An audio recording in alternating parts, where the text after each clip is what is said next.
Well, hi, welcome to My Favorite Mistake. I'm Mark Graban, and we're joined today by Michelle Bonahoom.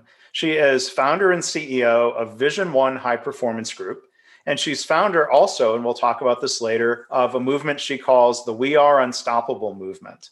So over the past 20 years, she's worked with over 100 different companies and thousands of leaders as they prepare for critical transitions. She has accumulated diverse experience as a coach, as a speaker, an author, a business owner, a private investor, a consultant, and an advocate for small business and mid-market companies. So Michelle, you seem really busy. That's a long list. I'm glad you could be here today. Thank you. Thanks for having me. So we're going to talk about some of the work you do and your book and this unstoppable movement. But first, let's jump in. I mean, what do you consider to be your favorite mistake, Michelle?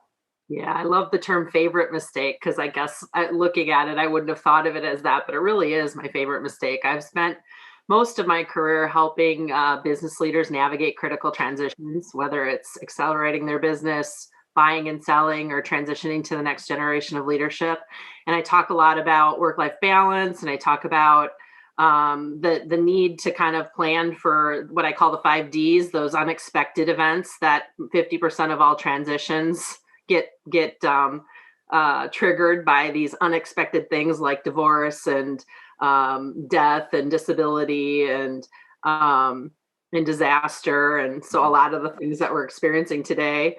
And so it's one thing to teach it, it's another thing to practice it, right? And my mistake was, about 3 years ago, I was in a place where I wasn't living it, and I was tired, and I was saying, something's got to change. And I was actually looking forward to coming home and spending the weekend planning that change with my husband and my kids. I remember coming home late from speaking at a speaking engagement, and I was talking on work-life balance. And I was so tired and exhausted. I swung by and got fast food, came in, turned on the lights, woke up my husband, and he was upset because I woke him up at about 11 at night.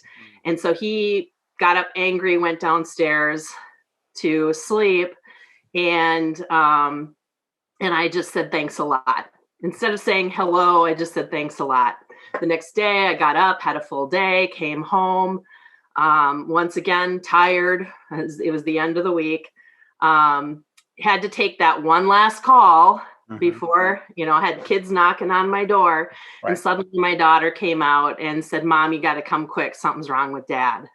And I walked in and found he had passed unexpectedly at the age of 45 from undiagnosed heart disease. And so things did get much worse. And wow. Yeah. And so the mistake was, I wish I would have just simply said hello the night before. But it really was a foundational shift for my life, and has become a huge blessing in my life to navigate through that process. That was a critical transition I was not expecting. Oh my gosh. Yeah. Wow. I think what's sad, I did not know the story was going that direction. My gosh, I'm so sorry for your loss, and especially Thank you. under circumstances like that. So if, forgive me, I hope none of these questions are too, indelicate in terms of a follow-up. So with, unimaginable, pain and grief and shock like that, at what point was there reflection? I mean, you as you tell the story of being busy, and it sounds like so that one of those last interactions was not an interaction that you probably enjoy retelling. So I'm just curious to hear some of your process of I guess first off recovery, but then reflection and what to do then in terms of life, yet alone work-life balance. Yeah. I mean, it was my wake-up call. And, not only had he passed away unexpectedly from undiagnosed heart disease, he was the one that seemed fit. I was the one that was 315 pounds. I was on 7 medications, and I had 5 diagnoses, and I was tired.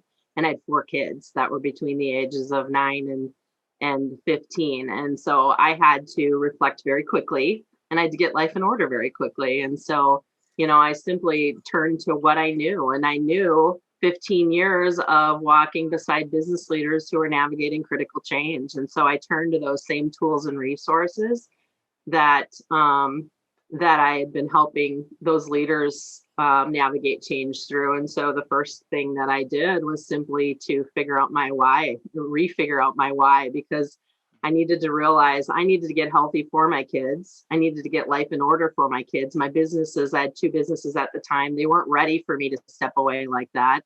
And so I had to quickly kind of get my center, my foundation, revisit my mission, my values, and my vision, and really knowing that my mission has been to bring out the gold in others in a way that they want to bring out the gold in somebody that they know.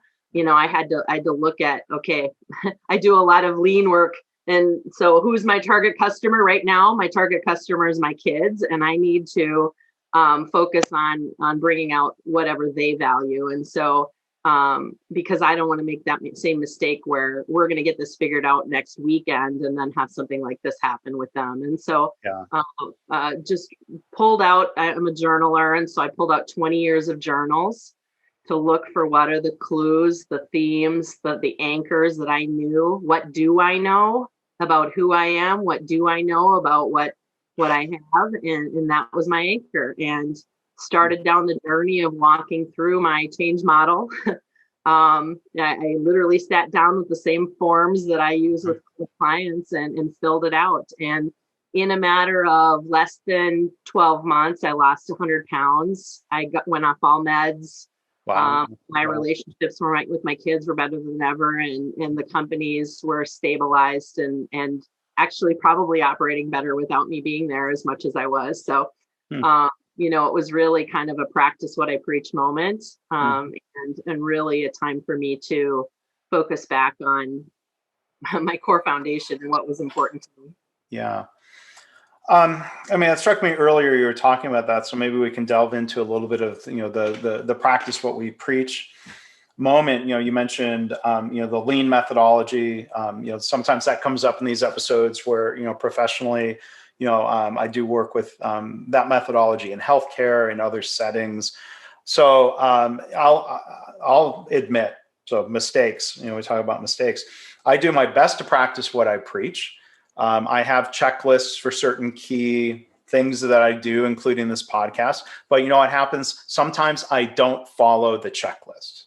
No. I get overconfident. I know how to do that. I haven't made a mistake. And sure enough, when I get burned, nothing life-threatening, unlike healthcare, is when I don't follow the checklist. And then I feel like, well, all right, wow, I need to practice what I preach. So, anyway, sharing that in context of asking you, to think of like, how can we be aware whether we're in the lean methodology as professionals or not, to avoid a trap where we're not practicing what you're preaching? You had mentioned work-life balance, whether you want to share more about that or something else that falls into this category of, as professionals who help others, how do we make sure we're helping ourselves? Yeah, I think that's a really great question, because the first year and a half, I was able to kind of step back a little bit from work, and I took the time. I really was intentional about the time, and I actually wrote a book called Unstoppable, and which was talking about my story and walking people through those steps. And I released that last November, and then 2020 hit, and I was, we do a lot of turnarounds, and I was heavily involved in a turnaround, and COVID hit, and I ended up getting sick. I was sick for the first 6 months, and I lost some of the traction that I had been making on my health, and then as a result, I started working more, and so it was kind of like a second wake up call of, you're going back into it. And the key for me is with my kids, especially, I had worked out some trigger words or you might want to call them metrics on when are things out of balance. And so they started to say, "Mom, you're working too much." And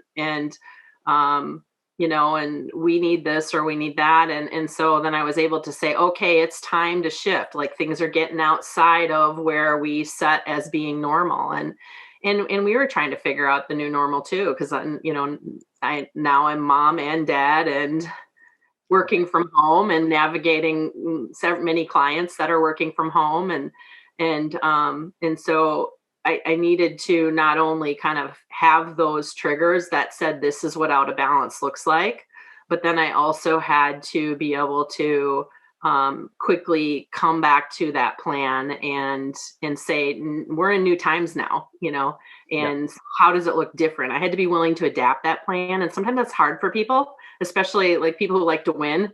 It's like, I'm gonna work that plan to the end, instead of realizing that, maybe it's time for this plan to change. And Hmm. now we need a contingency plan now Right. that we're in a whole different season, and I'm now working from home and my kids are, on the other side of the door trying to navigate school.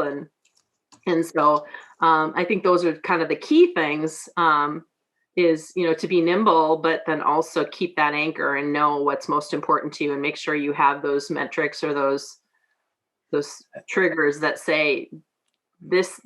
I call them glass balls. If you're going to drop your glass balls, that's not good. So Yeah. know when your glass balls are dropping, Yeah. and in your plastic and your rubber balls, they're maybe not as critical. So don't worry so much about those. Yeah. It sounds like your kids were, in a way, sometimes, people use the phrase accountability partner, or it can be, there are times where, even something as simple as like, a bad habit of biting my nails, which in a COVID era, I've put that it's been easier, the why is stronger of why nail biting is even worse. Not that it was ever a good thing, but she is, somebody willing to say, hey, stop it, you're starting. And that accountability is really helpful, and that can be helpful in professional settings as well. Have you seen similar things like that?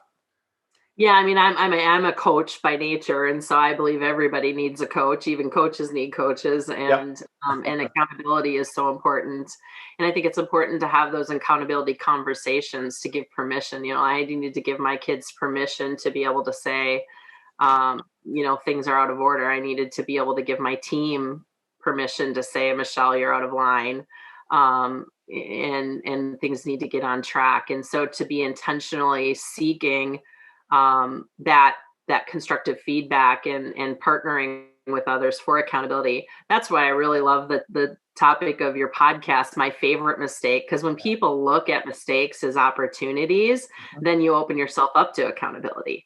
Yeah. If it's when you have to get it right, and I'm a recovering perfectionist, so that's hard for me. Yeah. It's still, even after years and years of practice, it's hard for me to not want to get it 100% right, and to be okay with 80% right. Yeah. I really, I relate to that. And yeah, I have some of those same traits. And, I've got to get myself a coffee mug that says, nobody's perfect or something, just as that reminder of, I mean, there's times I type the word mistake a lot in prepping show notes and communicating with people. And I'm a good typist. I misspell the word mistake more than more than I should, but this happens. And so yeah, there's human error, there's slip ups, and then there are errors, mistakes that we can learn from and put things in place to help prevent those mistakes. And so I want to maybe talk a little bit about some of the work you do related to business change, corporate change.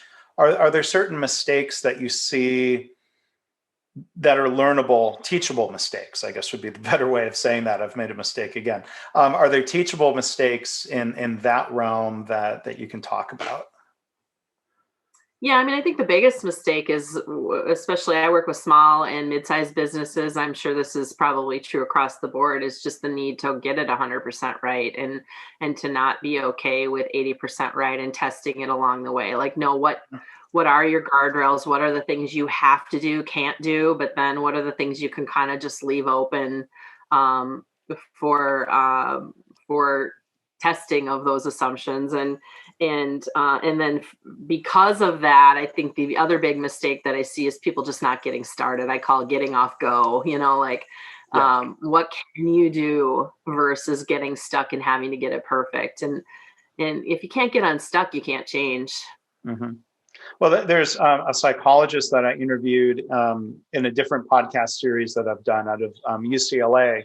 Robert Moorer is his name. And he's written a couple of books. So you would relate to this, Michelle. You probably know the word Kaizen related to lean manufacturing, Yeah. a Japanese word, continuous improvement. And Dr. Moorer, as a psychologist, has studied and worked with patients. And he's written two great books. One first is called, I think, One Step at a Time. So to your point of getting unstuck, what he's learned in working, for example, with patients, here's one that I've practiced of, like, it's one thing to say go to conferences. I'll reminisce about the days when we went to online to in-person conferences. I'm not going to eat the brownies that they put out anymore at the lunch, at the afternoon break. And that might be too big of a leap. So what Dr. Moorer teaches is, if you normally have that brownie, pick one up, tear off a corner, throw it away, and then enjoy the rest of the brownie. And then maybe the next time, I'm the king of cutting stuff in half. I'll use a knife. And again, during COVID times, nobody wants you near their food.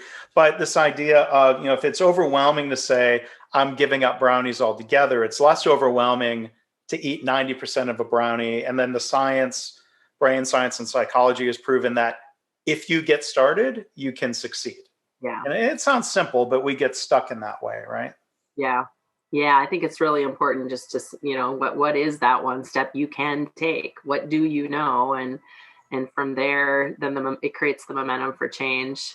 In my book, Unstoppable, we talk about the domino effect, which is similarly that psychology or that science is that, you knock down one little domino, progressively 13 dominoes double that size can be knocked down because of the momentum, and that's enough power to knock down the Empire State Building. And so, what's that one little thing you can do to create enough momentum to get you to take the next step? And one of my favorite authors, and he's a speaker and he's been a consultant for a long time, Quint Studer, mostly in the healthcare space, is called that the flywheel effect. So, different physics and kind of engineering way of framing it, but of once you get started, you can think of it as in a positive way, something snowballing. Exactly. It takes on a life of its own, or however you want to put that. So you in your work, you talk about change being part of the human experience, change that happens to us and change we initiate. What are some strategies or approaches you use when it seems like people are afraid of change, when they're trapped or when they're stuck, when they're not taking that first step? Yeah, I mean, one of the biggest foundational focuses in our work is really to look at mindsets. A lot of times when we change, we try to start doing something different, or we try to build a skill or go to a class or learn something new. But you can do that all day long. If you don't have the right mindset in place, it doesn't do any good. So like one practical example of that is I've always been really, really good at problem solving. Mm-hmm. But after my husband had passed away, I all of a sudden I had a hard time making decisions. I just couldn't figure it out. And it took a lot of energy and it was overwhelming. And so we do assessments where we can kind of measure mindset. And I took an assessment and I saw that I had a limiting belief, a mindset that was telling me it was now bad to make decisions because I was having so many things come at me that I was overwhelmed by it. Yeah. And so I ended up just doing some of the mindset work that we do with our clients on myself. And within a matter of 3 weeks, I started to have my colleagues tell me, it seems like Michelle's back. And I kind of looked around and said, wow, you're right. It has been easy to make decisions. Mm-hmm. And it wasn't about, I'm all for coaching, but I didn't have to go to a long coaching session. I didn't have to go to a class on problem solving. I just had to flip that switch in my brain that was believing the lie that problem solving or making decisions was bad or scary. Yeah. And so, I think the key to that, to getting unstuck, is really recognizing what mindsets, limiting beliefs, or even long-standing strongholds are keeping you stuck before you even start to change. Because then change is easy. Like really, I joke with people, and say to lose 100 pounds actually was pretty easy for me. Now it's actually harder for me now because I have some more Mhm. mindset work I have to do. Oh, okay. Yeah. Um, and so, so that really seeing the key to lasting change can be Hmm. so much more simple if you have the right mindset in place. Yeah. And just bring it back again. You mentioned perfectionism. That can be something that really prevents somebody from getting started. That fear of, well, I don't want to do it because it might not be perfect. As opposed to, I think of writing a book, and we'll talk more about your book, Unstoppable. I'm curious what your process was. As I've written books and I've talked to other authors, when I'm asked, I'll give advice about, don't write. Nobody ever writes the perfect book in your head.